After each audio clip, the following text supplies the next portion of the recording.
танилцуулчихлаа. Тэгээд өнөөдөр үнэт цаасны талаар ярих учраас үнэт цаасны зах зээлийн хөгжлийн асуудлаар ярилцах учраас бол би тэгэхээр нэг 5-10 минут өөрийнхөө ганц хоёр бодлыг өнөөгийн нөхцөл байдлын талаар хэлчихээд дараа нь одоо миний ойлгож байгаа бол ганц хоёр бас та бүхэн сонирхсан асуулт зөвмөр дуусан зүйлээр одоо тийм харилцан ярилцлага болно гэж ойлгож байгаа. Өнөөдөр Монгол улсын эдийн засгийн хувьд бол нөхцөл байдал бол тийм амаргүй эдийн засгийн удаашрсан байгаа байдал 17%-аас доошход 13%. За энэ оны ихээр бол 17 гэжсэн сүүлрүүгээ ингээд 5 ороо. Энэ эдийн засгийн удаашрах явц бол биш үү? Зогсох болоогүй гэдэг байдлаар бол хүмүүс асуудалд хандж байгаа. Нөгөө талаас мэдээж хэрэг саяны одоо энэ шийдлийн өмнө нь одоо үнэт цаасны зах зээл, санхүүгийн зах зээлийг сэргээх, гадаадын хөрөнгө оруулагчдын итгэлийг эргүүлж татах талын арга хэмжээнүүдийг бол авсан. Хууль эрх зүйн орчиндөө өмнө гаргасан байсан алдаа дутагдлаа бол залруулахыг оролдсон. Нөгөө талаас зогсоод байсан томоохон төслүүдийг эхлүүлж байна. Манай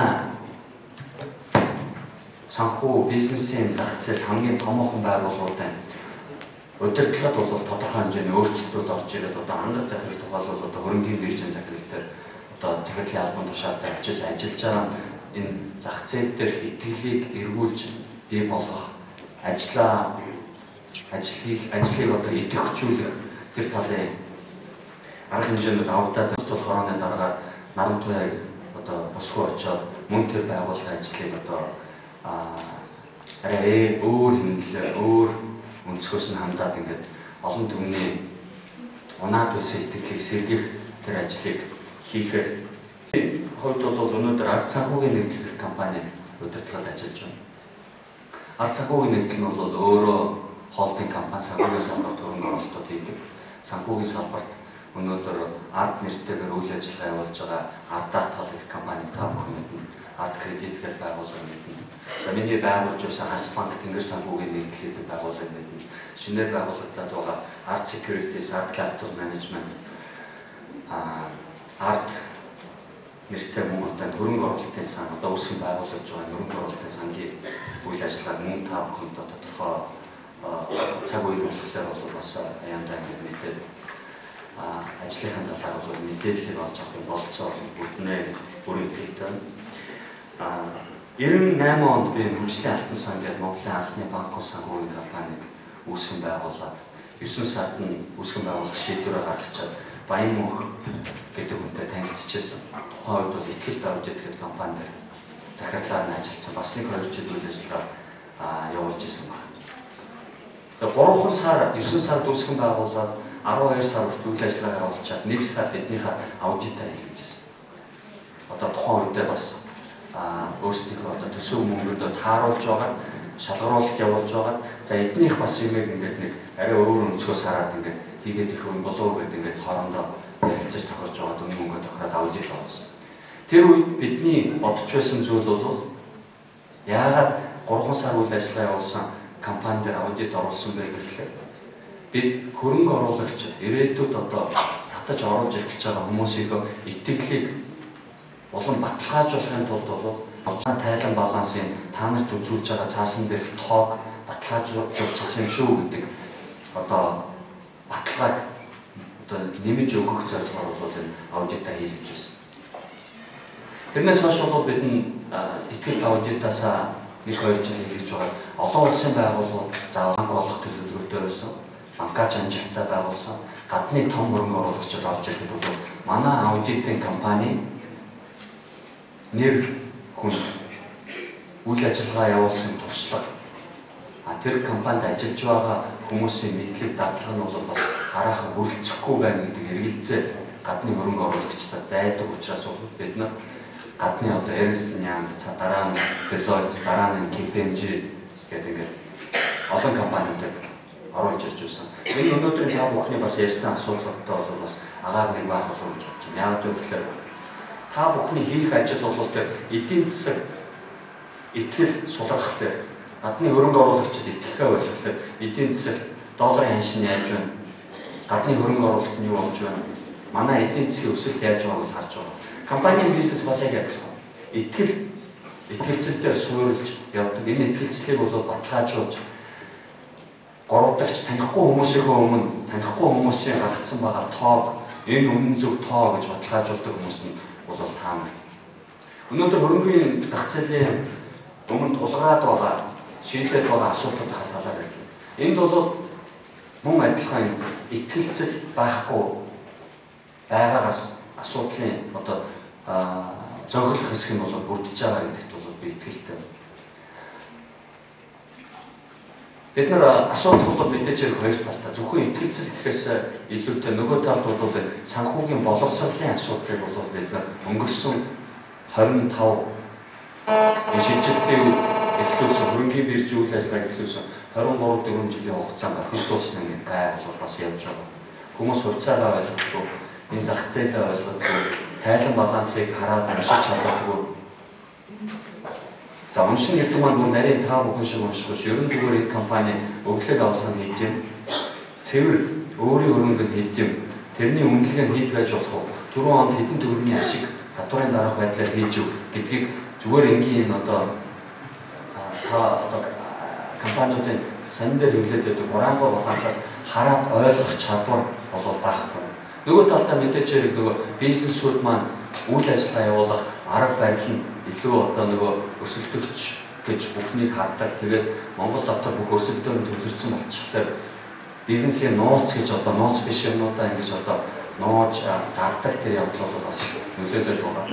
Зүгээр та бүхэнд хангаад хэлэхэд бол одоо энэ сууж байгаа хүмүүсийг хэлэхгүй. Би 98 онд анх аудитаа хэлж байхад бол зарим гэлтгүү дийлэх аудитын компаниуд нь 30 мянган төгрөг аваад ямар ч балансан дээр тамгаа дараад өгчдөг байсан учраас болоод энэ бид нар бас тэр болгон бүх аудитын компаниг одоо очиод энийг хийчихэ гэж итгэх тийм боломж байхгүйсэн. Тэр нь өөрөө нийтлэг мэдээлэл болоод ирэхлээр бид хэд өөрсдийнхөө ажлыг борлуулаад нүдээ уураад тэрэнд ажиллаж байсан нөгөө нэгтлэн бодогч хүмүүс нь бас л одоо нэг юм муу болгоно болж тоглосон амьдралаа хий хоос үүссэн юм явдал болоод байсан. Энэ байдал өөрчлөгдсөн гэдэгт бол би итгэлтэй. Энэ жил бид нар аудитын компани мөн одоо шалгаруулаад болоод одоо Монголын компаниг оруулах юмсан мөн одоо нууц биш байлгууд тийм ээ видео гэдэг энэ аудитын компаниг авлаа 100 юм одоо 2 дахь шатны хамгийн том компаниуд франчайз аваад хийж байгаа гэдэг утгаар нь бол эдийн засгийн хямралтай үед дотооддоо үндэснийхээ чадахыг дотоод нөөц уулзаагаа шийдвэрийг бол гаргаж явсан. Хэрвээ итгэлцлийн бүрдүүлэлт тайлан баланс нь зөв байгаа, тэр тайлан балансан дээр гарсан байгаа, үр дүн үзүүлэлт нь ашигтай байгаа, хүмүүс ашиг төрүүлж чадвал тухайн компани хөрөнгөний зах зээл дээр гарч өөрийнхөө хувь эзэмшлийг шинээр гарсан байгаа үнэ цаасны тухай хуулийн дагуу бол одоо санал болгоод ажиллах ёстой. Ард санхүүгийн нэгдлийн хувьд бол тэрнийг хийж байна. Өнөөдөр та бүхнээс нэг асуулт асууя. За нэгтлэн бодогч мэрэгчлээ хүмүүс ихлээр барыг бүгд гараа өрөх юм дээ тийм. Нэгтлэн бодогч мэрэгчлээ мэрэгсэн нэгтлэн бодогч гараа өрөхгүй. За нэгтлэн бодогч биш юм байна уу? За би багш маань. За тэр зурагч битэр байгаа юм байна. Бизнес эрхэлдэг альваны компани 100% юм уу? Шууд нэг нийлүүлээд ингээд эзэмшдэг тийм хүмүүс байна. Бизнес хувь эзэмшдэг хүмүүс. Ямар нэг хэлбэр хаалттай компанид ч байж болно. Эхнэрийнхээ компанид ч юм уу, гэр бүлээрээ ч юм уу, бүгдийг хийж байна. За бас нэг хэдэн хүн байна. За баян мөнх дараа бол энэ эрсдлийг маш сайн сааруулж энд нь төрөг оруулалт хийж явж байгаа юм байна. Тэгэхээр бид нар энэ байдлыг өөрчлөхийн төлөө ажиллаж байна. Би Монгол хотод ажиллаж байхдаа 20 долларын цалинтай ажиллаж байсан. Хөрөнгөний биржид орохдоо 1200 төгрөгийн цалинтай 91 онд ажилд орж ирсэн. Тэгээд адилхан одоо бүгдээр ингээд сургууль төгсөөл бидний гараа адилхан байдаг. Гэхдээ би хувьцаа худалдаж авсан хөрөнгө оруулалт хийсэн. Жилд сүүлийн 11 жилийн туршид дунджаар 705% ашиг хийсэн. Миний хувьд. Манай хөрөнгө оруулалт хийсэн байгаа хүмүүс жилд дунджаар одоо Тэнгэр санхүүгийн нэгдлийн хувьд бол 100-аас 200% хийсэн байна. Ашиг нь. 100-аас сүүлийн 10 жилийн үеийн тоог ярьж байна. Энэ тоог ярьжсэн тэгээд та бүхэнд одоо 2 тоолоор энэ олон дүрийн өмнө гарч ирж байгаа юм. Ард санхүүгийн нэгдлийн хувьд болохоор сүүлийн 11 жилийн хувьд дунджаар 763% ашгийг хувьцаа эзэмшигчд маань хийсэн. 760 хувьцаа эзэмшигч байснаас өнөөдөр тэр миний саяны ярьдаг тоонууд бол бодиттой тоонууд байна. Цааш 760 гаруй хүнээс өнөөдөр 333 хүн үлдсэн байгаа. Тэр нь гарсан байгаа хэдэн хүн нь болохоор зараад гарсан тэрэн дээр нь бодиттоор одоо олж авсан өгөөжөд тооцож байгаа юм шиг. Дөнгөж сая би дахиад нэг тоо хэлнэ. Дөнгөж саяхан нэг хүн хувьцаагаа зараад гарсан. Тэр нь 2005 оноос хойш 12 сая төгрөг хийсэн. Өнөөдөр эдийн засаг хямралтай байгаа үед 280 сая төгрөгийг татвар өмнөх байдлаар аваад гарсан. Хувьцааны үнэлгээ бол хамгийн доод түвшинд байгаа. Энэ бол би зөвхөн нэг хаалттай компанийн хувьд хийсэн өгөөжүүдийг ярьж байгаа. Тэгэхээр энэ өсөлтөөр явж байж бизнес бол өөрөө өсөж хөгжиж энэ үндэсний хэмжээний брэнд болж гарч ирдэг. Банкнд бол мөнгө хадгалж болно. Бүгд л хадгалж байгаа. Миний хүүхдүүд ч хадгалж байгаа. Гэхдээ жилдээ тэр хамгийн дээдлээ 18% нийлээд ирэхлээр нэг 19 гаруй хувьтай өсөж ирсэн. Сайн өсөж ирсэн болохоо төрөөс баталчихсан одоо хадгалах хэмжээнд хадгалын корпорац үйл ажиллагаа болж байна. Тэгэхээр би та бүхэн зүгээр яг энэ боломж олгосон дээр өнгөө юм реклам явуулчихлаа. Эдийн засаг жоохон сэргээд энэ оюутлага томтлох асуудал шийдэгдээд ирвэл бид нар хөрөнгөний зах зээл дээр уцаагаа гарна. Дөрөв ангаар цагаар хэллээ баярлалаа. Ингээд бодлогоор дээрээс нь удирдлагууд нь ингээд дэмжин гэдэг ингээд гараад ирж байгаа нь бол их онцлог шүү дээ. Бид нар хоорондоо мэрэлцэж өсөлдөж оролцож явах биш. Дэлхийн зах зээл дээр гарч бусад улсын компаниудтай өсөлдөх цаг бол ирчихсэн. Манай бүх компаниудад би ийм л уриалга хэлж байгаа. Хоорондоо өсөлдөх цаг биш. Цөөхөн монголчууд дэлхийн зах зээл дээр гарч өсөлдөх тийм хэмжээний компаниудыг байгуулж байгаа өсөлдөх хэрэгтэй. Сайн явж байгаа нэгнийг бол хойноос нь чангаах моолох одоо биш дэмжиж ажиллах, итгэл урам өгч ажиллах нь бол их зөөлөн чухал байна. За санхүүгийн зах зээл дээр өгүүлэгдээд байгаа юм дээр бол мэдээж яг энэ үнэт цасны зах зээл дээр хийх зүйл зөндөө байна. Яг сая бол тэр хөрөнгө оруулалтын сангийн тухай хуулийг батлаа. Үнэт цасны хуулиа бол шинжилгээ гаргачлаа.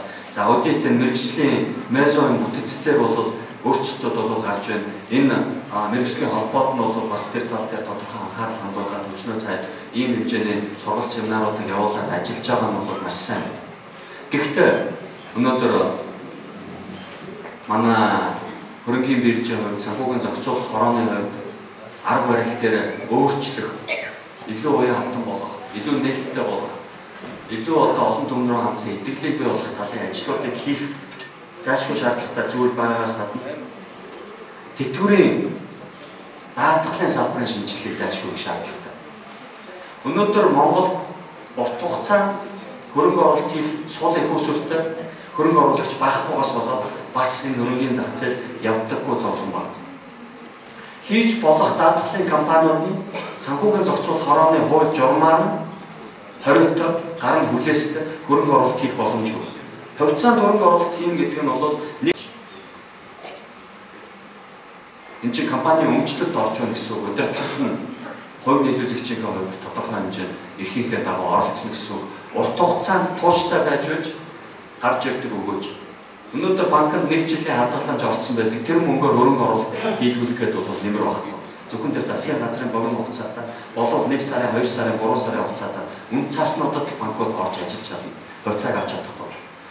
Даатгалын нөөцийн санхүүд бол өөр хэрэг. Энийг бол free float гэж англиар нь нэрлэдэг. Америкийн, Европын хөрөнгөний зах зээлүүд хөгжсөн. За тэр улсууд үйлдвэржиж баяжсан түүх нь бол хөрөнгөний зах зээл дээр тэр урт хугацааны их усүртэй байгууллагуудыг ажиллах боломжоор нь хангасан байдаг.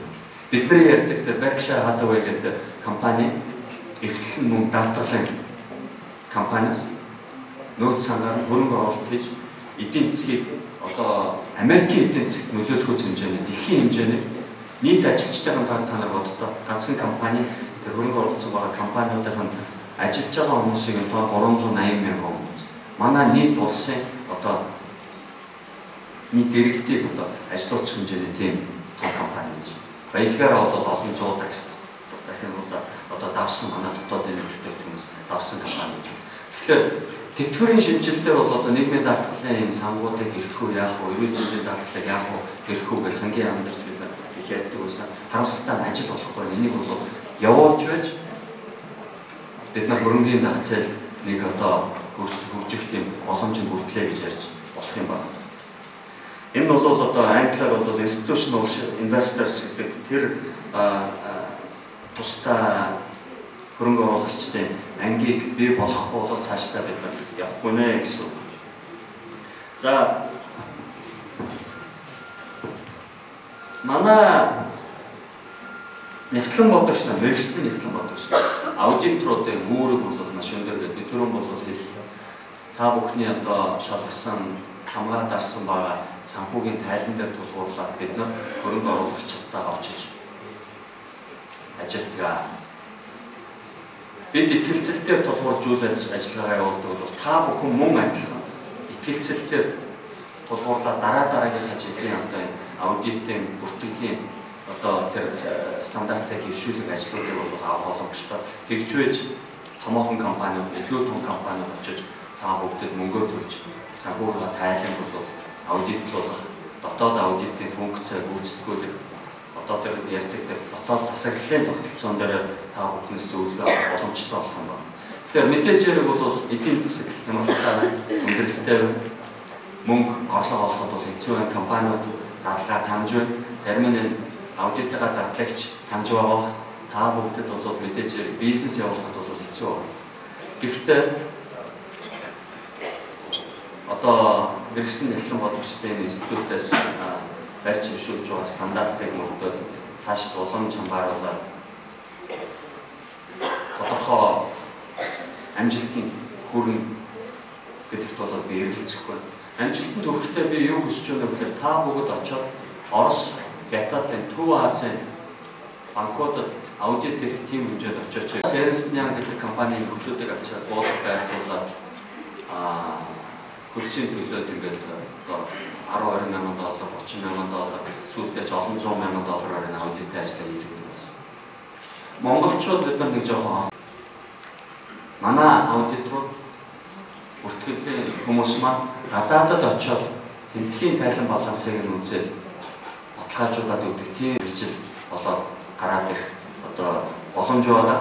Тийм байхыг та бүхэн бас хүсье. Тэгээ энэ хурал дахин амжилт хүсье. Баярлалаа. Үндэсний зах зээл гэдэг нь одоо бид бүхний хувьд онлын хувьд бас нэг бас 20 жил 20 жил ч юм уу ингээд яриад тэгээд одоо бодлоо дасгал яриад тэрүүгээрээ шалгаж хөлгөөгөөд мэрэгсэн болоод ингээд олдог л юм дээ. Тэгээ практик дээр бас жоохон яг хэрэглээ шалгаж байгаа асуудалтай байгаа гэдэг л та. Хэрэгцээ дээр хамгаалж хэрэглээний мэдээлэлээс сонсож байгаа хуцаад компани тийм яг одоо номж байгаа гэж Монгол үүсчээ гэж. Ус нь бол хуучин өгүүлж байгаа юм чивчлээ хэлбэрээр хуцаад компани болж ирсэн. Түрүү гавь хэвлэлийн юм дээр сарж банкнд одоо мөнгө хадгалах юм бол өгөөж нэг 20 ч юм уу 19 ч юм гэдэг. Гэтэл бол бодиттой жишээ нэг өгөөжтэй явж байгаа гэдэг л чинь. Гэт сонсоход бол хүн болгон үнэхээр бодиттой юу гэж баг бодохоо ч юм уу зүйл нэг байх хэрэгтэй.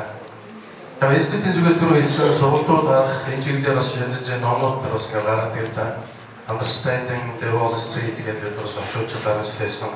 Өнөөдөр ч гэсэн үнцээр Excel bond гэж стратеги гараад яаж Монгол улс ямар хөрөнгө оруулалт компаниуд байсан, бүрийн бичлэг сануулж буй засгийн газрын бond ихвчлэн бодитоор хэрэглээ болох тал дээр ингээл яг баасаач гэсэн ингээл өөр зүрийн хол тариулгыг хийгээл л да.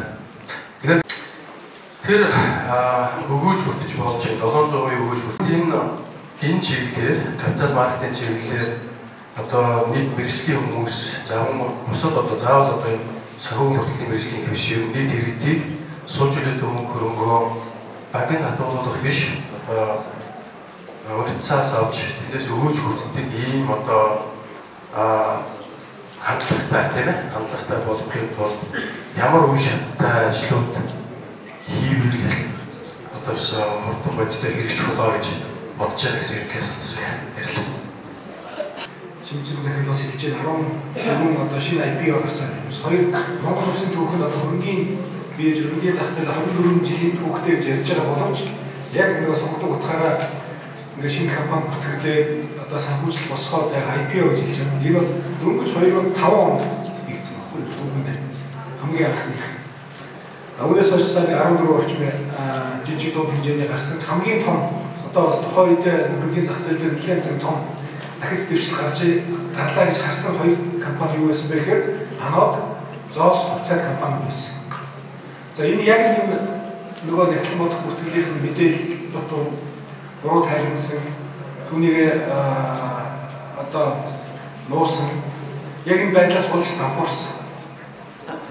Тэгэхээр ерөөсөө энэ хөрөнгөний зах зээл гэдгийнх нь нөгөө олцсон болсон ил тод байдал хариуцлагатай байдлыг хангахгүйгээр угаасаа цаашаа явахгүй. Одоо Монголын яг нэг аж ахуйн хэмжээгээр авч үзэх юм бол хамгийн их аюул ашигтай олныг хамарсан одоо санхүүгийн бүтц бол арилжааны банкуд байгаа шүү дээ. Энэ банкуудынхаас ингээд хоёр компани 2008 онд хувьцаа компани болоод хувьцаагаа гаргаад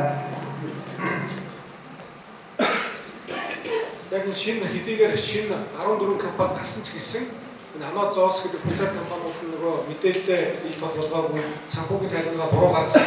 Түүнийг нь одоо бүрийн санхүүгийн зохицуулахаараа бусад аудитын байгууллагууд гаргаж ирээд буруу мэдээлэлээр үслээд бага мөнгө оруулсан. Одоо түүхэндээ уг нь бол хөрөнгөний биржийн түүхэнд байгаа ухаан мөнгө оруулсан байна. 30 гаруй хэдэн төгрөгийг яг иргэд аж ахуйн нэгжүүд энэ хоёр компани оруулсан байна. Ингээд ерөөсөө жил болдгоо хоёулаа баг гараад ашиглах дампуурсан. За ингээд үүнээс хойш ерөөсөө хөрөнгөний зах зээл дээр хэлцэл гэдэг юм байхгүй болсон. За түүнээс хойш нэг за сүүлийн 5 жил ерөөсөө хоёр их IPO боллоо. E-Trans-Logistics, Merix гэдэг. За хоёулаа 900 сая орчим төгрөг. Энэ бол том хэмжээ биш. За ингээд одоо энэ буцааны зах зээлээ одоо яаж хийх хөрөнгө оруулагчдын эцгийг болгох. Буцаад дор ажлын 30 тэрбум төгрөгийг гаргах боломжтой болох яг үү гэхээр энэ хөрөнгө оруулагч нар бийтгэх.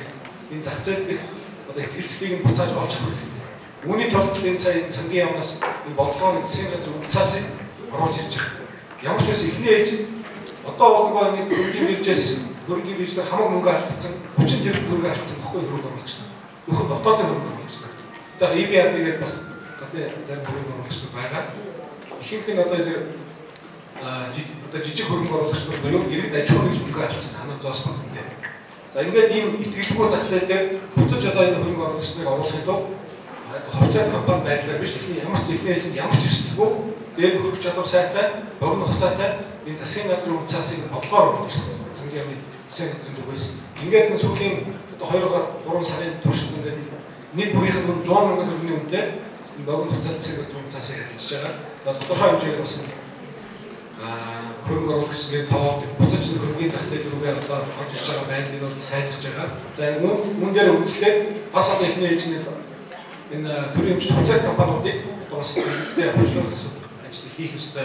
За дээр нь бас энэ компани дараад нь яг энэ үе шатнараа компани засгийн асуудлыг ил тод байдал хариуцлагатай байдал санхүүгийн одоо зөв зохистой тайлбарлалын асуудлыг зөвчлээ. Ингээл тийм хариуцлагатай 5-аас 10 за 15 одоо томоохон хэмжээний аж ахуйн нэгжүүд одоо хөрөнгөний зах зээлээр ороод ирэхэд энэ зах зээл маань бас энэ зах зээлийн жамаар одоо хөдөлж өөрөө ажиллах ахаа гэсэн хүлээлт байна. За энэ одоо ажлууд ойрын хугацаанд одоо хийгдэнэ. Би ч өөрөө ч итгэхэд хэрэгтэй тоног. Яг энэ өөрөө төрний хэлсэн бажтай тоног. Бажтай хүмүүс орж ирээд тодорхой хөрөнгө оруулалтад түрүү хэлсэн 12-ыг ирээд 280 авах гарсан гэх. Тэрэн дээр өчигдөр дээрээс нь татвараар төлчихсөн тэрийг натратаар батлуулчихсан. Тухайн тэр ашиг хийсэн жилүүд нь тайлбар болсон. Бид ч энэ дээр нюанс болоо. Монголчууд санхүүгийн боловсролын ач холбогдлыг тайлбарлаад байдаг. Өнөөдөр монголчууд хувьцаа эзэмших болохоор ногд ашиг хийдвэр гэж асуудаг. Тэгэхээр асуултын өөрөө бодох дээр айгүй гурван асуулт. Ногд ашиг хийдвэр өөрөө айгүй бодох болсон.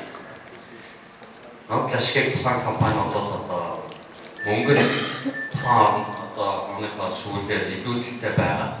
Гараажид зарцуулах төлөвлөгөө багах бол хуудас нь оролцож байгаа. Хувийн нийлүүлэгчдээс асуухгүй байна. За энэ мөнгө бид нар ногд ашиг өгнө гэж шийдчихдэг тийм зүйл. Тэр нь хийдэж үү? компани жижигрэн шүү дээ. Ногдлын ашиг төлөхөөр баланс жижигрэн. Гэхдээ ногдлын ашиг төлөхгүйгээр компани өвний төлөвчтэй үн цэний асуудал. Ногдлын ашигаараа эсвэл одоо тэр илүү их хөрөнгөөр компани хувьцаагаа буцааж худалдаж авч байна.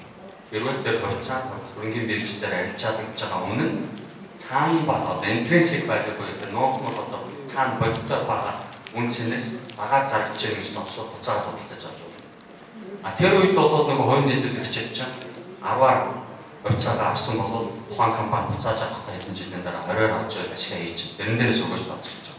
Тухайн юу гэдэг 100% өгөөж хийчихтэй 10-аар авсан хувьцааг компани буцаагаад 20-оор таач. Дараагийн нэг хувилбар нь бол юу гэдэг вэ? Компани өөрөө илүү үр ашигтай төсөл рүү хөрөнгө оруулалт хийж болох гэдэг хүсэж байна. Тэгэхээр манай бодоод яг хамгийн сүүлч хувилбараар яваад ирсэн. Ногдлын ашиг эзэж төлж байгаа. Гэхдээ хувьцаа эзэмшигчид хувьцаагаа зархад 3 дахь жилдээ эсвэл компанидаа зархад наач өгөөж чинь хийгдээд ирсэн байна. Дунджаар 763 байна. Тэгэхээр энэ дээр бол за одоо эргэлзээг тодорхой хэмжээнд тайлсан болоо гэж бодож байна. Энэ дээр мэдээж тэгэхээр хоёр юм өөрчлөлт хэлбэлцгэнэ шүү дээ. Хэдэн төгрөгөөр хувьцааг авч байгаа. Тэгэхээр манайд бол нэг асуудал байдаг. Юу гэхээр ингээд бид нар одоо энэ усыг ингээд менежерүүд аудиторууд бол ингээд харж байгаа шүү дээ. Өнөөдөр санхүүгийн боловсролын зах зээл маань сайн ажиллахгүй байгаагаас болоод энийг тэр бол хүмүүс харж чаддаг. Би жишээлбэл компаниг хараад балансыг хараад цаана актив нэм багад өглөөний багад цэвэр үнцэн нэм байж хаад хувьцаанд тэгж зарж гин гэж хараад хувьцааныхаа үнэн цэвэр актив болсон доогуур хөрөнгө оруулалт хийх шийдвэрээ гаргадаг. Бэтэр компани актив задлаад зархад өөрөө нөгөө миний оруулсан өмнө хамаагүй илүү их хэмжээний үнцэн баялаг үлдчихэж байгаа. Тэгэхээр энийг бол олон хүмүүс маань ойлгодгүй хөрөнгөний зах зээл дээр тэгж ажиллаж чадахгүй. Энэ цаг нь болцсон. Та бидний хамтын хүчин зүтгэл хэрэгтэй. Санхүүгийн боловсрол их чухал. Санхүүгийн тайлан энгийн байдлаар ойлгож уншдаг чадах хүмүүс бий болох хэрэгтэй. Тэгээд эцсийн цаг нэлээд явчих шиг болоод над руу хараад байгаа юм гэдэг. Юу сая 60,000 төгрөг надад өглөө би хэмгээр хувьцаа авчиж. Тэгээд манай хайпын хувьчлаар энэ 60,000 төгрөг хэд болж байгаа гэдэг миний Facebook тансан дээрээс та бүгд хараад тэгээд нээлттэйгээр одоо нэгэнтээ зохицуулах чинь бас байж байгаа юм чинь. Манай IPO хийх хэрвээ 100,000 төгрөг энэ өрөөнд байгаа бүх хүмүүс ивэл манай хөрөнгөний зах зээл хөгжин. Ягаад гэвэл та нар тэрэндээ санаа тавина. Та нар бишээ олон хүмүүс их тэр хувьцааг ингээ аавна. Тэрнгээр ингээ дамжаад энэ 100,000 төгрөгийн хөрөнгө оруулалт чинь өсөхөөсөө гадна та нар одоо өгөөж хийхээсээ гадна та нарыг дагаж явж байгаа харж байгаа хүмүүсийн нэгтлэн бодох бүртгэлийн энэ хүмүүс нь очиод өөрсдөө ийм хөрөнгө оруулалт хийж байгаа чинь энд бол барахгүй гэдэг нэг байхгүй байгаа. Өгүүлэгдээд байгаа ихтгэлчин дээр болчих юм байна. Тэгэхээр хэрвээ тийм юм байвал надтай уулзаараа би энэ чинь нэрийн утаснуудаар бичиж байна.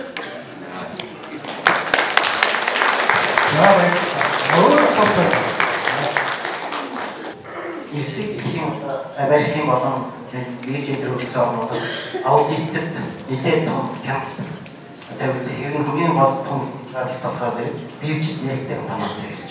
Тэгэхээр Монголын хөрөнгөний биржид бас ийм хязгаарлалтууд хяналтын дарга байгаа учраас амжилттай явж байгаа компаниуд хувьцаагаа энэ бирждээ гаргахгүй байгаа юм шиг байгаа.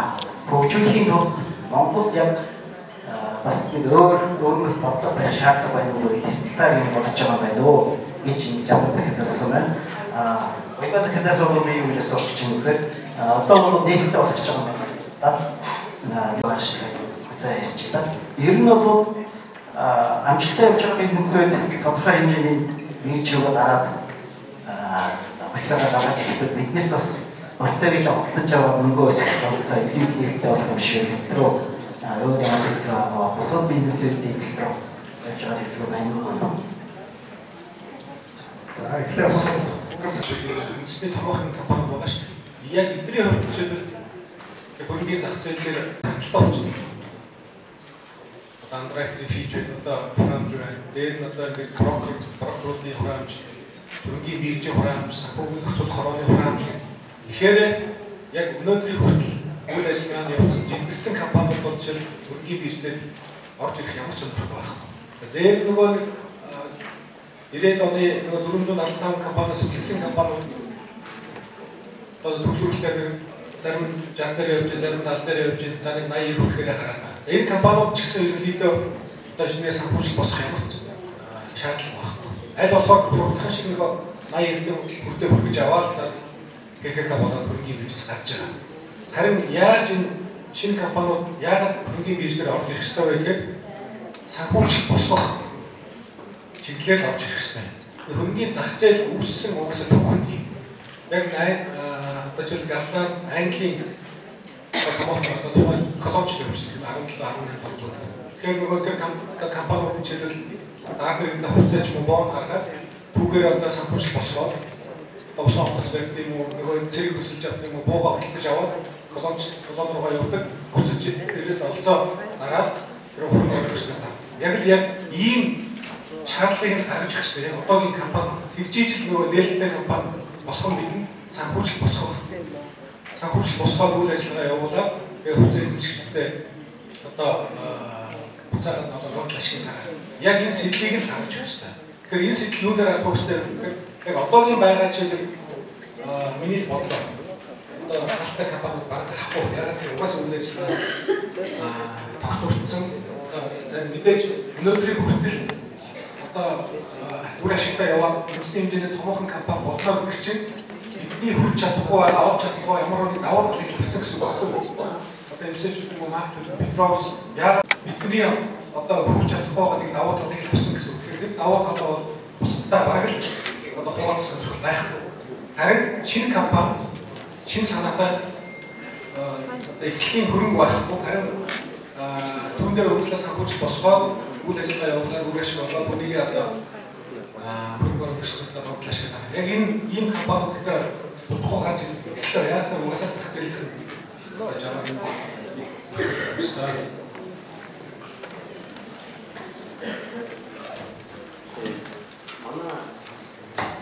Баймуур цагаатаа одоо дармаа юу зөв ойлгосон. Тэгээд би түрүүн энэ мөнгөийг буруу толцсон байж 20 тонн гэсэн тавтаас 45 мянган төгрөг байна. Ойлгосон гэрээ ингээд хоёр дахь шатныхын асуудал хийгдээд явбал би энийг өштэй та бүхний өмнө дараа жилийн хурал дээр орж ирэхээс өмнө 100 мянган төгрөг болгочоод байж байгааг хичээнэ. Тэгээд өөрийнхөө компани тавцааг авах. Тэгэхээр энэ яг зүгээр нэг тийм олон төвний өмнө хийж байгаа нэг туршил гэдэг үзээ. Би өөрийнхөө нэрээр авах шүү. Нэг компани IPO хийхдээ болно уу биш. Гэтэ нэг нь эхлэв. Цаанаа төлөвлөлтөд удирдах зөвлөл нь их зөв хараат бос. Олон түмэнд төлөвлөж зөвшөөрсөн хүмүүстэй төлөвлөлтөд удирдах зөвлөл байна. Манай төлөвлөлтөд удирдах зөвлөлийн дараа оюун гэрээ захирал ажиллаж байна. Маркетинг цэгмүү сууж байна. Цагийн нэмхээ гэдэг ингээд манай жилийн тайлбар вебсайтаар ороод харуулаарай. Гүйцэтгэх захирлаар нь бий болгож байна. Хөрөнгө оруулагчдын хувьд одоо Монголын шилдэг хамгийн том компаниуд ороод ирсэн байж байна. 333 нэгж байгаа гэж хэлсэн оны сүүлд. Дотоод аудит, хөндлөнгийн аудит, реклам бодох бүртгэлийн стандартыг мөрдүүлдэг байна.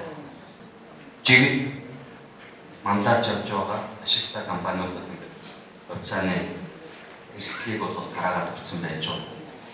Тэгэхээр энэ бүх талын юмнуудыг бол бид нар сайтар бодолцож байгаа. Цаг хугацаанд одоо ирсэн байна мөн гэдэг бол би хэлтэй байна. Тэгээд одоо санхүүгийн зохицуулахаар Монгол банк хөрөнгөний бирж босод одоо холбогдох байгууллагын хамтны одоо нэг юм одоо зорилго төвшүүлээд зүтгэж байгаа учраас одоо энэ дээр бол бид нар анх чинь байна. Хамгийн одоо өндөр өгөөж өгөх 범ны гэж хэлдэг. Тэгэхээр нэг амжилтын төв бид нарт хэрэгтэй. Олон том бол нэг дараа энэ хөрөнгөний биржийг бас хөгжүүлэх нэг одоо боломж олно. Манай үйл ажиллагаанд тогтворчсон томоохон төрийн компаниуд нээлттэй хэрэгтэй хөгжлөх асуудал байгаа шиг санагдав. Тэгэхээр өөрсдөө тэр салбарт ажиллаж байгаа хүмүүс, ажилтнууд нь гэсэн компаниуд оролцож байгаа зүйлийг хөгжиж байдаг. Тэрнээр тодорхой төлөвлөгөө өгөх байгаа юм талаар мэдээлэл өгч байгаа. Хоёрдугаар нь бол одоо нэгдээ ингээд хөрөнгөний бирж дээр гарсан байгаа томоохон компаниуд болол үнэндээ бараг ХХК-ийн шинж чанартай байгаа дээ шүү дээ. Тэгэхээр тэрний цаана бас яагаад тасалбараа одоо болтол болж байгаа цөөхөн өвчтэй эзэмшигч бас байгаа. Тэгээд тэрний эрх ашигыг хамгаалах хамтар талаар ингээд ирж бас яаж ажилладаг вэ? Чухал институцээр авч үзээд ялангуяа аж ахуйн шийдвэр чанартай компаниудаа ерөнхийдөө нээлттэй хувьцаат компани болох гэж гаргахыг шийдэл гаргацсан.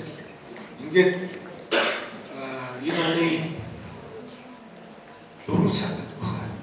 4 сард үндэсний газраас улсын хурл тогтоол нөхцөл өргөн бариад үүгээр 23 удаа аж ахуйн хэмжээг төрийн аж ахуйн хэмжээг хүргье. Дор хаяж одоо 66%-ийг нь үе шаттай хөрөнгөний бюджет дамжуулж хөрчлөө гэсэн төлөвлөгөө гарсан байсан боловч цаая бас энэ нөгөө сайхан билгүүр хийсэдтэй засгийн газар энэ тогтоолыг буцаагдахтаа авчихсан. Сарын өмнө.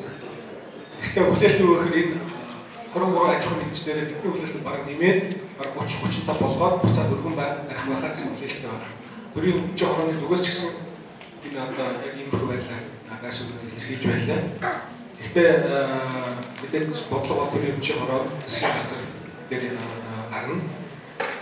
Хэрвээ энэ тогтоол одоо засгийн газраас хэсгэгдээд улсын хурл өргөн барих юм бол одоо энэ баг нуур шивээ хөрөнгөний бийж аж ахуйн бийж яг одоо 100% төр эзэмшдэг хувьцаат компаниудыг нээлттэй болгох одоо процесс эхэлсэн явж байгаа. Өөрөөр хэлбэл жижиг хувьцаа эзэмшдэг тийм. Энэ их тийм сони асуудал та бүгд зарим ч итгэхгүй.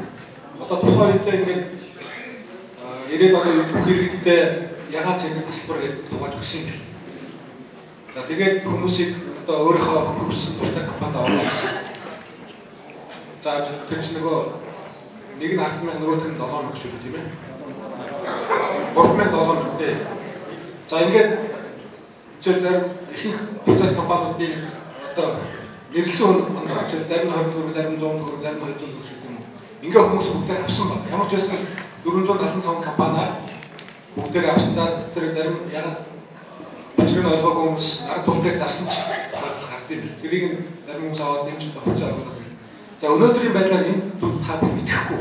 Өнөөдрийн байдлаар яг тэр ягаан цэнхэр тасалбарын одоо үлдэгдэл 11 тэрбум төгрөг энэ үн цаасны төлбөр тооцоод төвлөрсөн хадгаламжийн төвлөрөөр хадгалагдсан. Өнөөдрийн хүртэл 90 оноос хойш 90 он тухай үед ингээд ягаан цэнхэр төлбөр өгөөд түүнийг дайшуулаад 11 тэрбум төгрөгийг тухай одоо хүмүүс зарим нас орсон байх, зарим нь хаана оруулснаа мартсан бүгд үлдчихэ. Тэгэхээр одоо бас энэ ихний ээжийн хөрөнгөний зах зээлээ хөгжүүлэх юм бол ядаж тэр ягаан цэнхэр тасалбарын эцдийг нь олоод таны одоо хувьцааны үлдэгдэл энэ байна. Одоо тухайн 100 төгрөгөөр авсан учраас өнөөдөр өсөд 3,000 төгрөг болжээ. Энэ мөнгөөр эргүүлээд авах энэ ажлыг хийх ёстой. Энэ ажил сүүлийн 20 жил хийгдээгүй юм байна. Бас зарим үед харамсмаар 10-ны одоо ингээд эдийн засаг өндөр 2 хоног хоолтдог. Яг мэдээж зөвхөн хоолтдог нэг хоног нэрэлжтэй. Босод одоо 6 цэнгийн ажилладаг тэндээ нэг хотыг дүүргэж байгаа. Тэр тайлаг уншвал тэр хүний нөгөө хийж байгаа ажил хөрөнгө оруулалт хийж байгаа зарчим уу. Тэгээд хамгийн гол нь надад асууж байгаа асуулт нь тэр хүний тухайн жилдээ уншаад хамгийн их таалагдсан номнуудын хүртэл загсаалтын явж байгаа. Ий болохоор тэгээд яг ахтар нэг хөрөнгө оруулалтын номнууд уншаад дуртай биш. Тэгээд ахтар завч гарахгүй хөрөнгө оруулалтын ном шүмэрчтэй. Уран зохиолын ном биш. За баярлалаа. За тэндээс нэг асуулт аваад тэгээ ер нь асуултад дуусгаад тэднийг цагч төгчээ. Тэнд хүмүүс аппаратны цаана орчод тэгтлээс бас нэг хүн аваад за тэгээд заавалдаа энэ тийм байгууллага хэлээ. Тэгээ бас дахин ангиас давдаалтны эсвэл шүргэн их юм бодож ийм болох юм байгаа. Тэгээд энэ мэрэгсэн их бодож сонигийн 6 сарын 15-ны дугаар дээрээс би нэг мэдээлэл яасан тэр талаар дэлгэрүүлж тогсоо. Энэ Америкийн нэгдсэн улсын мэрэгсэн нөхцөл бодлогын институтээс шүүхийн нөхцөл бодлого бүртгэжийг дэмжих зорилгоор төслүүд хэрэгжүүлж байна гэдэг. Тэгээд энэ яасан гэхээр гоё засгийн газрын аудитын хооронд нь зарим ихтэй тэр үүргээ мэрэгсэн нөхцөл бодлогын институтээс шийдвэрлэж байлаа. Тэгээд сонирхож байгаа хүмүүсийн уур чадварын дэвшүүлэх талаас бүлбэр хэрэгжүүлж байгаа гэж сонссон. Энэ талаар дэлгэрүүлж хэлбэр. Тэр тийм нэг мэдээ бол тавигдсан. Тэгээд нэг юм байт. Манайд энэ нэг шүүх магадлан хийх хэцүү бод хүртлийн үйл ажиллагаа гэдэг байдаг л да. Тэр бол засгийн газарт байдаг байхгүй юу? Хоёрын яамны шүүхийн шинжилгээний үндэсний хүрээлэнгийн эдийн засгийн шинжилгээний газар гэдэг тэнд хийгддэг. Тэгээд тэнд нь орон тооны бус тийм зөвлөлттэй ордыг. Тэгэхээр зэрэг тэр шүүх мангасан шинжилгээний ажил бүрийн тайлбар сонсдог байхгүй юу? Тэгээд тодорхой хэмжээнд мэднэ. Манайд бол ингэж төрд байгаа тэр ажил. Бусад хөгжсөн орнуудад тэр ажил аудитын компаниудад байдаг байхгүй. Том дөрөвч байт юм аудитын туршлагатай компаниудаар тэр шүүх маргааны ажлууд хийж байгаа. Энэ чинь нэгсэндөө төрийн захиалгад ажил гэсэн үг шүү дээ. Тэгээ иймэрхүү маягаар явуулж байгаа юм байна. Тэгээ энийг бүр тэр Америкийн жишээ бол бүр бэлгэрүүлж үзье гэвэл Америкийн институтийн вебсайт руу ороод авч болно. Бидний хувьд бол яг анхны тийм мэдээ авсан учраас тэрнийг л тавьсан байна. За одоо тэндээс нэг асуулт аваад тэгээд дуусгая байна. За би багнаар хэмжээд хамгаалт дотоод амт тэгээд юм аа. Тэгээд сая зүгээр багнаар шивээ компани хөгжлийн асуудал биднээс мэдчихэж байгаа. Тэгээд энэ нэгэн удаашралтай явж байгаа. Тэгээд бод асуудал нь болохоор юм байна да. Ардталтай компани одоо шивээ манай биш ардталтай шүү дээ. Тэгэхээр энэ ийм үед хөгжих нь одоо нөгөө ихтгэлгээ сая ярьж шүү. Тэр ихтгэл чинь улам ардталт юм шүү. Яг л манай компани хөгжихөд анх зуугаар юу гэсэн анхны тэр хадгалаа хөгжсөн байгаа шүү дээ. Тэгэхэд 100-аар нэрлэгч 35 төгрөгөөр хөгжсөн зарагдчихсан. Одоо тэгээд дахиад 100-аар нэрлээд тэгээд одоо энэ ардталтай компани дээр хөгжлөөр бас нөгөө 100-аас доошоо орж зарагдах юм бол энэ бол тэгээд бас хэцүү болохгүй байна. Тэгээд яг л ардталтай хөрөнгө одоо хэцүү юмтай байгаа шүү дээ манай компани. Төр өөрөөсөө энэ хөрөнгө нээлттэй болох хэмжихгүй байгаа шүү.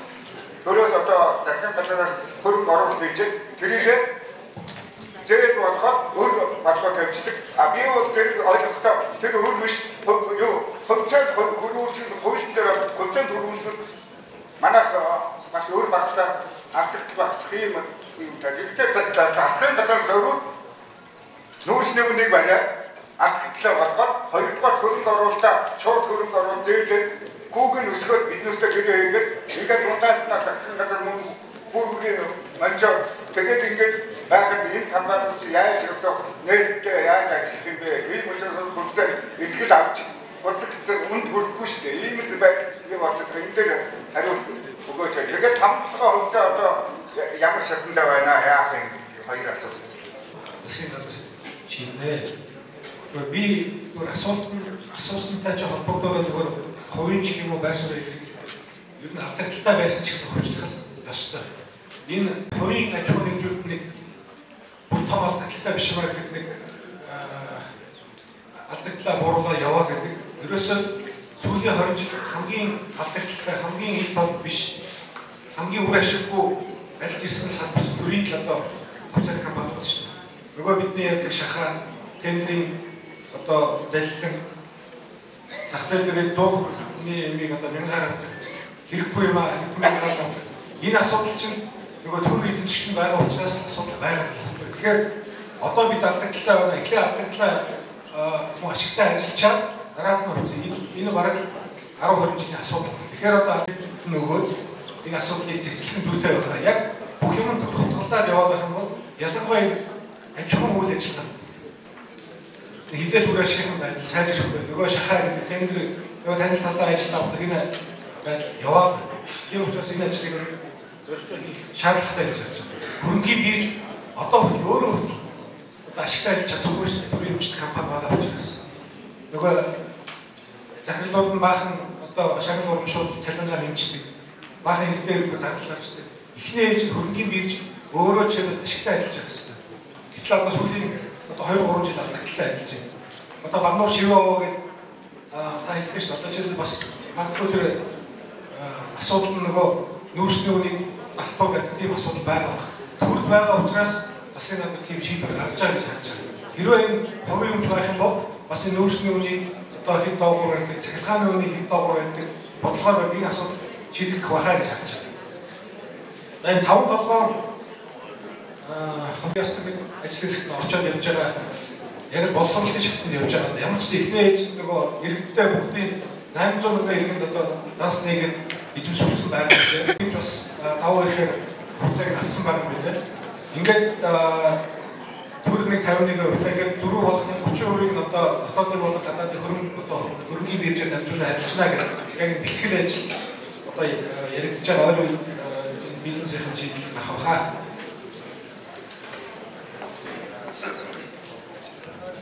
За ингээд би өнөөдөр энэ хэлсэн оролцож байгаа бүлтэ тойлын баярлалаа. Ер нь бол нэгэн бодогч нараар байнгын хүрээлүүлээд хамтдаа ингээд ажиллаад ирсэн. Гэхдээ яг өнөөдрийн хурлаас бол бас миний нөгөө хамт ажиллаж байсан хүмүүс манаас буруу тийм нэг юу ойлголт өгсөн юм шиг байна. Бас ингээд нөгөө нэг яг бүртгэлтэй холбоогүй асуудлаар нэг юм ярьдаггүй юм. Ер нь бол нэгэн бодогч юм. Тэгэхээр та хэд маань бол энийг бол өөрчлөлөө илүү сонирхолтой сэдвүүдээр хөвчлөд өмнө цаасны зах зээлээр сонирхолтой сайхан яриа өгнөдөө би ч их сайхан шинэ мэдээллүүдийг авлаа. Ер нь бол яг өмчөг хөвчлөх нь зөв. Хөвчлөхдөө таны хэлдгээр нь цаг хугацааг зөв тааруулах. Гэхдээ зүгээр сайхан цагийн нөлөөлөд авдагны хязгаар дуусголоо, зогсголоо гэдээ хүлээх биш. Тэр компаниг ашигтай ажиллах чаддаг менежерүүдийг тавих ёстой. Төрийн өмчн дээр одоо эзний ёсоор хандж чаддаг. Эзэн байгаа шүү дээ. Төр байгаа. Төр нэг хаас тэнд тавьж байгаа төлөөлөл удирдах зөвлөлийн гишүүд нь ард иргэдийн дундаас нөгөө нэг олон түмнээс сонгогдоод гараад ирсэн итгэлийн даах улс төрийн бус нэг томилгоонууд явах хэрэгтэй. Төрийн өмчд бол 100 гаруй компаниуд энэ дээр та бүгд нэг зүйлийг шаардах ёстой зүйл бол энэ мэргэжсэн нэгэн бодгочдын институт бүртгэлтэй одоо гараа хяналтанд байдаг шударгаар үйл ажиллагаа явуулж чаддаг аудитын компаниуд очиж шалгалтыг хийдэг байх ёстой. Тэр өөрөө компаниудыг удирчаад төрийнхөө аудитаа шалгаад байдаг нь өөрөө болохгүй зүйл. Өнөөдөр бидний өмчөд байгаа Эрдэнэт гэдэг компани төлөөлөл удирдах зөвлөлд ямар хүмүүс таныг намайг удирдах зөвлөлд хамгийн том төрийн өмч гэж бодъё. Эсвэл 5 толгой яриад шүү дээ 5 толгой. Эсвэл багнууд дээр. Энэ чинь миний хүүхдүүдэд адилхан өмч. Тэр нь компанийн засаглал гэдэг чинь тийм жижиг юм шиг болж хамгийн юм чухал зүйлээсээ эхлэх ёстой. Компани төлөөлөл удирдах зөвлөл хувь нэмлэгч олдсож байгаа хүмүүсийн итгэлийг бүгдийг даагаад тэр гүйцэтгэх захирлыг чаддаг хүний тавьж чаддгүй бол хариуцлага тооцож чаддаг хүн байх ёстой. Энийг бол цөмөр би ганцаараа ярьдаг биш, бид нар дотроо мэдрээд байдаг биш, хамтдаа нийтдээ хийх ёстой. Энийг бол зөвхөн одоо та нарын өмнө ярьж байгаа юм биш. Ер нь бол бид нар ирээдүйн хойчоо бодоод өөрийнхөө үр хүүхдийг бодоод өөрсдийнхөө сайн сайхныг бодоод өнөөдөр шаардаад шахаад хийх ёстой. Тэгсний дараа хөвчилж болно, үн төрж болно. Хөвчлөхгүй ч байж болно. Төрийн манайх шиг жижиг улсад бол бодлого орсон зөв удирдлагатай том компаниуд дэлхийн зах зээлээр гарч өрсөлдөх зайлшгүй шаардлага байна. Нэг хувийн компаниуд бол гараад хийхэд хэцүү. За ингээд бидний өглөө бүтээл төлөвлөсөн ангам зөвхөн хаавын надад төлөвлөж цаашдын ажил дулаан хэмжээтэй үсээрөөё. Энэ удаагийн хэмжээ ингээд дуусгаа. За одоо цайны завсарлага. За энэ хугацаанд бол татварын баяр байгаа.